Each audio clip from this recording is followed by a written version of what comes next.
Assalamualaikum warahmatullahi wabarakatuh. Ah, Sebelum kamu masuk ke materinya, saya ingin memperkenalkan diri. Nama saya Fazil Arfa, NIM 6451939, dan beserta teman saya ada Abdullah Afgani, Axel Janur Saputra, dan Christian Given. Di sini akan menjelaskan tentang analisis perkembangan ekonomi makro di Indonesia. Pertama ada pertumbuhan PDB Indonesia tahun 2020 sampai 2024. 2020 kontraksi minus 2,7%. Ekonomi Indonesia mengalami kontraksi pertama kalinya dalam 2 dekade akibat pandemi COVID-19 yang melumpuhkan aktivitas ekonomi secara global. 2021 pemulihan yaitu 3,69%. Ekonomi mulai pulih seiring pelonggaran pembatasan sosial dan kembalinya aktivitas masyarakat secara bertahap. 2022 sampai 2024 stabil di atas 5%, pertumbuhan menjadi 5,31 pada tahun 2024. Konsumsi dan ekspor kuat, kemudian stabil di kisaran sekian 2020 sampai 2024. Oke, selanjutnya ada faktor utama yang mempengaruhi PDB, yaitu yang pertama ada konsumsi rumah tangga, menyumbang lebih dari 50% PDB di Indonesia, menjadikannya komponen terbesar yang dan paling berpengaruh, serta daya beli masyarakat yang kuat menjadi motor utama pertumbuhan ekonomi nasional setiap tahunnya. Selanjutnya ada investasi, meningkatkan pembangunan industri dan infrastruktur, mendorong pertumbuhan ekonomi jangka panjang. Investasi asing maupun domestik jadi kunci dalam menciptakan lapangan kerja baru. Selanjutnya ada ekspor. Kenaikan harga komoditas unggulan seperti batu bara dan kelapa sawit meningkatkan pendapatan negara secara signifikan. Kemudian ada pengeluaran pemerintah, bantuan sosial dan pembangunan nasional membantu pemulihan COVID pada masa COVID, terutama bagi masyarakat terdampak pandemi. Selanjutnya ada tingkat inflasi Indonesia pada tahun 2020 sampai 2024. Inflasi Indonesia menunjukkan pola yang dinamis selama 5 tahun terakhir. Lonjakan tajam pada 2002 menjadi perhatian serius. Kita dapat melihat data di tahun 2020 sampai 2021 inflasi sangat rendah, yaitu sekitar pada level 1,68% hingga 1,87%. Karena daya beli masyarakat menurun drastik akibat pandemi. Kemudian pada tahun 2022 lonjakan sangat besar ke angka 5,51%. Inflasi melonjak tajam akibat kenaikan harga BBM bersubsidi dan harga pangan global. Kemudian pada tahun 2023-2024, inflasi mulai terkendali di target. Inflasi berhasil ditekan kembali ke kisaran 2,61% hingga 2,8%. Ini merupakan target Bank Indonesia.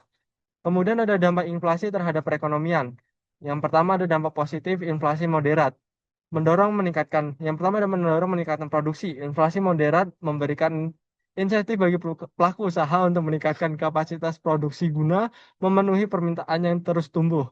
Kemudian ada meningkatkan investasi. Lingkungan inflasi yang terkendali menciptakan kepastian bagi investor untuk menanamkan modal dalam berbagai sektor produktif. Selanjutnya ada dampak negatif inflasi tinggi.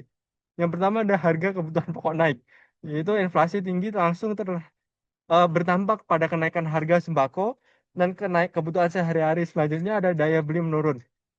Nilai uang yang tergerus, inflasi mengurangi kemampuan masyarakat untuk membeli barang dan jasa, menekan konsumsi dan rumah tangga. Kemudian ada biaya hidup yang meningkat. Kenaikan harga secara umum meningkatkan biaya hidup di masyarakat, terutama bagi kelompok masyarakat rentan yang penghasilannya turun dan menyesuaikan inflasi. Oke, selanjutnya ada tingkat pengangguran terbuka TPT Indonesia tahun 2020 sampai 2024. Yang pertama pada tahun 2020 puncak 7,07%. Pengangguran melonjak akibat PHK besar-besaran saat pandemi.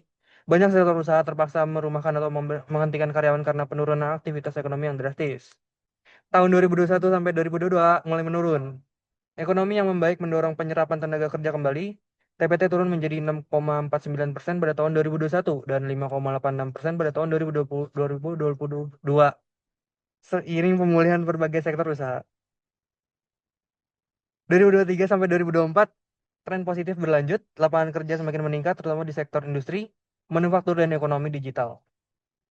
Berikutnya ada hubungan antara variabel PDB, inflasi, dan pengangguran. Yang pertama ada PDB naik, produksi meningkat, lapangan kerja bertambah, pengangguran menurun.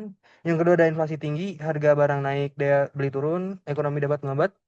Yang ketiga ada pengangguran tinggi, pendapatan masyarakat menurun, konsumsi menurun, pertumbuhan ekonomi terhambat. Oke, selanjutnya ada analisis tren ekonomi Indonesia 2020 sampai 2024.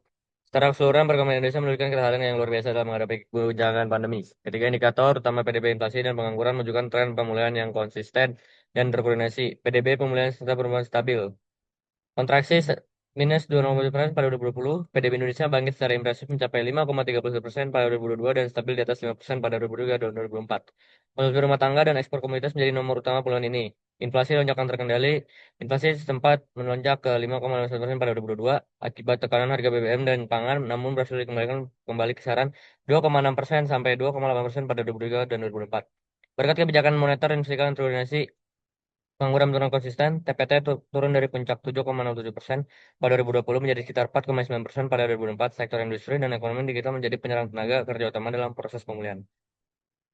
Kesimpulan analisis, PDB kembali tumbuh, yaitu Indonesia berhasil melewati kontraksi pandemi dan kembali ke jalur pertumbuhan stabil di atas 5%. Inflasi berhasil dikendalikan, lonjakan inflasi pada 2022 berhasil diturunkan kembali ke dalam target Bank Indonesia melalui kebijakan moneter yang cepat dan koordinasi kebijakan fiskal yang efektif. Ketiga, ada pengangguran terus menurun. Tingkat pengangguran terbuka menunjukkan penurunan konsisten dari 7,7% menjadi sekitar 4,9%, mencerminkan membaiknya kondisi ketenagakerjaan nasional. 4. Stabilitas ekonomi membaik. Ketiga indikator secara bersama-sama menunjukkan bahwa stabilitas ekonomi Indonesia semakin membaik dengan fondasi yang kuat pertumbuhan berkelanjutan. Saran dan rekomendasi kebijakan meningkatkan lapangan kerja. Pemerintah perlu mendorong penciptaan lapangan kerja melalui investasi sektor padat karya, pengembangan wawasan industri, dan fasilitas program pelatihan vokasi yang relevan. Mendukung UMKM dan investasi. UMKM sebagai tulang punggung perekonomian nasional perlu mendapatkan akses pembiayaan yang lebih mudah, dukungan digitalisasi, dan kemudahan perizinan. Menjaga stabilitas harga, Bank Indonesia dan pemerintah perlu mempertahankan koordinasi kebijakan moneter dan fiskal yang kuat. Meningkatkan kualitas SDM, investasi dalam pendidikan, pelatihan keterampilan, dan pengembangan talenta digital menjadi kunci untuk meningkatkan produktivitas tenaga kerja Indonesia mempersiapkan ekonomi menghadapi tantangan global. Baik, sekian dari kelompok kami yang sudah dipresentasikan. Kurang lebihnya mohon maaf, saya tutup. Assalamualaikum warahmatullahi wabarakatuh.